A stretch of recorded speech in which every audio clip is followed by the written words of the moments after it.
Ok, en este video vamos a estudiar las razones trigonométricas. ¿Qué son las razones trigonométricas? Son divisiones escritas en forma de fracción. Estas se estudian desde la secundaria y son 6. Vamos a escribirlas rápidamente.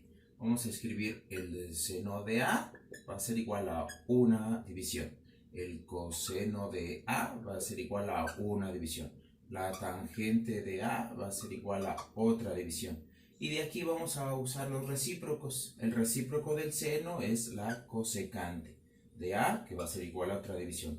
El recíproco del coseno va a ser igual a la secante de A, que va a ser otra división. Y el recíproco de la tangente va a ser la cotangente de A, que es otra división. Ahora vamos a definirlos. Dice, para el ángulo A, por lo tanto mi referencia va a ser el ángulo A. Y vamos a definir el seno del ángulo A como la razón o la división o la fracción del cateto opuesto entre la hipotenusa, que es el lado más largo de cualquier triángulo rectángulo. En este caso vamos a tener que dividir 6 entre 10, ¿vale? Y 6 entre 10 nos va a dar un resultado de 0.6. Ahora, vamos a buscar el coseno de este mismo ángulo. Este se va a definir como el cateto adyacente, es decir, el que toca el ángulo, cateto adyacente entre la hipotenusa. Por lo tanto, el valor es 8 entre 10 y esto es 0.8. Ahora, la siguiente razón es la tangente, la cual se define como el cateto opuesto al ángulo entre el cateto adyacente. En este caso tenemos que dividir 6 entre 8. Y esto aproximadamente nos da 0.75. Para la cosecante, que es la inversa o recíproca del seno, tenemos que usar al revés los resultados o la fracción. En este caso vamos a definir que va a ser la hipotenusa, que vale 10, entre el cateto opuesto, que vale 6. El cateto opuesto al ángulo A, que vale 6.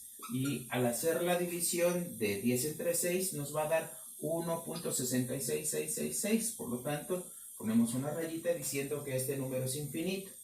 Ok, para la secante, que es la recíproca del coseno, igual es al revés. Si nosotros tenemos aquí el cateto adyacente entre la hipotenusa, primero vamos a dividir la hipotenusa entre el cateto adyacente, que vale 8. Al hacer la división de 10 entre 8 vamos a tener un resultado de 1.25. Para la cotangente, que es lo inverso de la tangente, hacemos la división al revés, que es 8 entre 6. Y si miramos bien, es el cateto adyacente al ángulo A, el que toca el ángulo, entre el cateto opuesto. Y al dividir 8 entre 6 me va a dar un resultado de 1.3333. Ponemos un puntito para que veamos que esta es una cantidad infinita. Ahora, vámonos con el ángulo B. Es exactamente lo mismo. ¿Sale? Vamos a escribir el seno de B es igual a una división. El coseno de B es igual a otra división. La tangente de B es igual a otra división. La cosecante de B es igual a otra división. La secante de B es igual a otra división.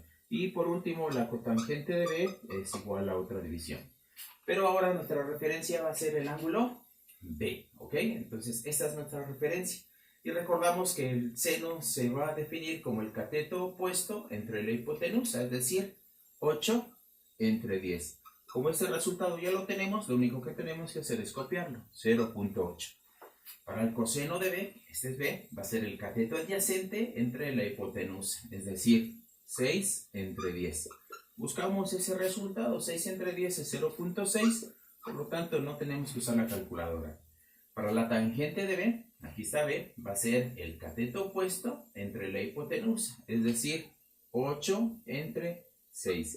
Y este resultado también ya lo tenemos, 8 entre 6 es 1.3 periódico.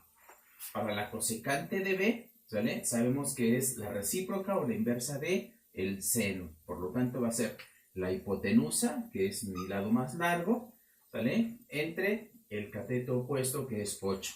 Esta división de 10 entre 8 ya la tenemos y tenemos un resultado que es 1.25.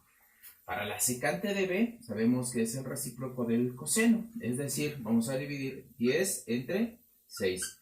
Al dividir 10 entre 6 es la hipotenusa entre el cateto adyacente. Y este resultado de 10 entre 6 ya lo tenemos, que es 1.6 periódico. Por último, la cotangente de B, que es el recíproco de la tangente. Es decir, escribimos eso al revés. 6 entre 8.